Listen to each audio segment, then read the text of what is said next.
sedekah seperti model salah satu ustadz yang terkenal di negeri kita, dengan dihitung-hitung akan diberikan dibalas 100 kali lipat, 1000 kali lipat setelah sedekah. Jazakallah. Nah, memang dihitung sama Allah. Allah akan menghitung. Tidak ada satupun yang tidak terhitung. Kita nggak ngitung pun dihitung oleh Allah SWT. Pernah seorang sahabat, ya Allah berfirman, "Matsalul ladzina yunfiquna amwalahum fi sabilillah kamatsali habbatin ambatat sab'a sanabil fi kulli sumbulatin mi'atu habbah wallahu yudha'ifu liman yasha wallahu wasi'un." Permisalan orang-orang yang berinfak di jalan Allah seperti apa? Kamatsali habbah, seperti satu biji gandum kemudian menumbuhkan 7 ranting. Setiap ranting itu ada 100 buahnya gandumnya itu. Wallahu yudha'ifu liman yasha. Allah akan melipat gandakan bagi yang Allah kehendaki. Seperti itu Allah menghitungnya. Karena apa? Karena manusia ini cinta sama harta.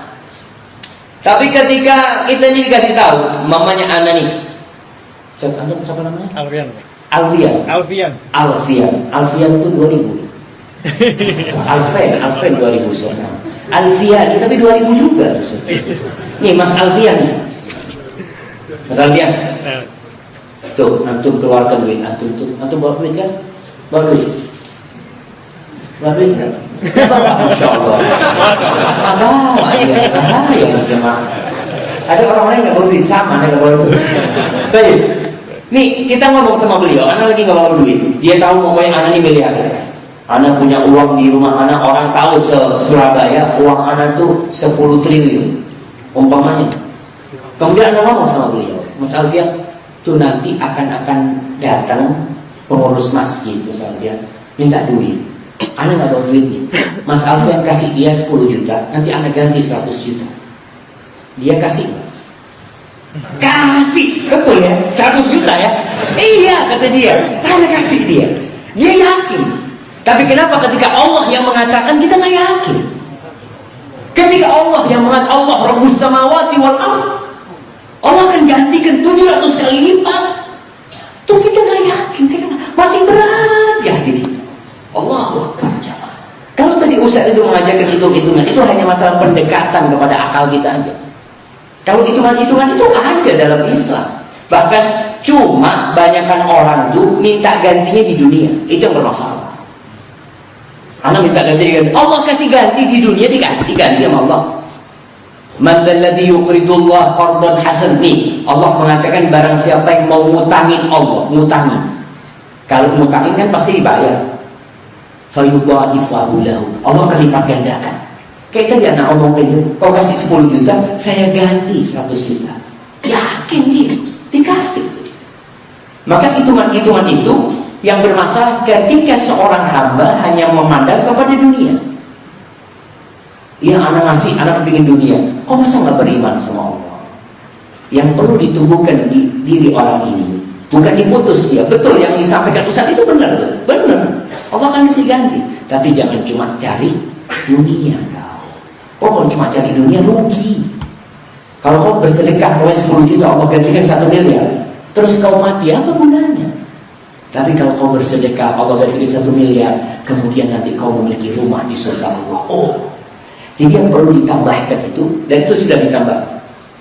Ada udah dengar kajian-kajian Ustaz yang mengajar kepada sedekah, bagaimana pengajaran tauhidnya. Betul, kita tuh memang harus dikenalkan dengan akhirat.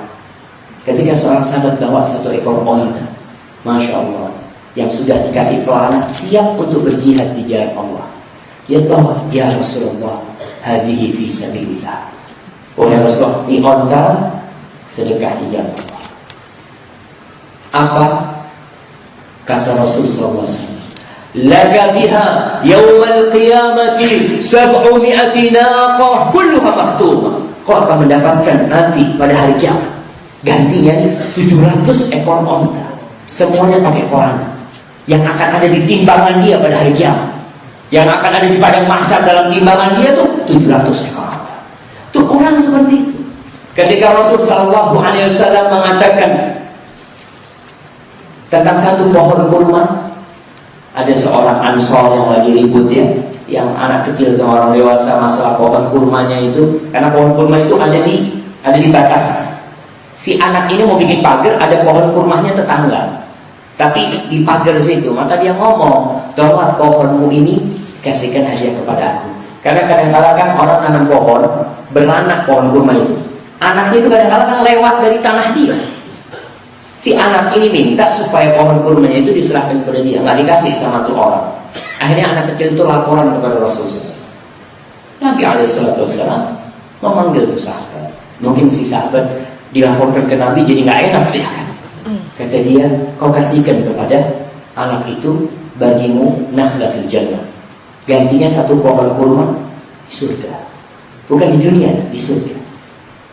Orang itu merasa berat atau gimana nggak dikasih. Ya sudah, Rasul cuma Sallallahu Alaihi Wasallam hendak memberikan syafaat dia, karena pohonnya itu milik orang itu gitu loh. Akhirnya Abu Dahda mendengarkan Nabi mengatakan itu Sallallahu Alaihi Wasallam, mendengarkan Nabi kita Alaihi Wasallam mengatakan satu pohon di surga. Apa kata Abu Dahda? Ya Rasulullah, ini ishtaraytuha atau inbituha, hal li nakhla fil jannah? Wahai Rasulullah Sallallahu Alaihi Wasallam, kalau aku beli itu pohon kurma, kemudian aku berikan kepada anak itu, bagi aku satu pohon kurma di surga. Naam, kata Rasulullah SAW. Berangkat ke Abu Dahda, dijumpai itu orang itu, ditanya, kau tahu kebunnya Abu Dahda? Kebunnya, dikatakan ratusan pohon kurmanya Abu Dahda. Dikatakan kepada orang tadi yang punya satu pohon kurma itu, kau tahu kebunku itu? Iya, sampai nggak tahu sama kebunnya Abu Dahda. Kau mau satu pohon kurma itu, aku tukar pohon kebunku. Kata dia, maulah, kata dia. Subhanallah. Langsung Abu Dahda pulang ke kebunnya. Lagi ada istri sama anak-anak. Dipanggil tuh istri sama anak-anak. Dalam riwayat Abu Dahda itu memanggil dari luar. Memanggil istrinya, ya Ummah Dahda, ya Ummah Dahda, wahai Ummah Dahda, kata dia, keluar kau. Laqad bi'naha bidahlatin fil jannah. Wahai Ummah Dahda, kita udah jual kebun ini dengan satu pohon kurma di surga. Apa kata istrinya? Rabi'al baik. Untung Abu Dahda, untung keluar itu sendiri. Subhanallah. Jangan cuma gantinya itu dilihat dunia. Dunia ini benar-benar kita akan meninggalkannya. Tapi di akhirat, maka tatkala Abu Dahda meninggal dunia dan Rasul SAW ikut mengantarkan jenazahnya, beliau mengatakan, kam min irkin mudalla li Abi Dahda fil jannah. Berapa banyak rumah-rumah yang bergantungan milik Abu Dahda di surga. Allahumma shalli wa sallim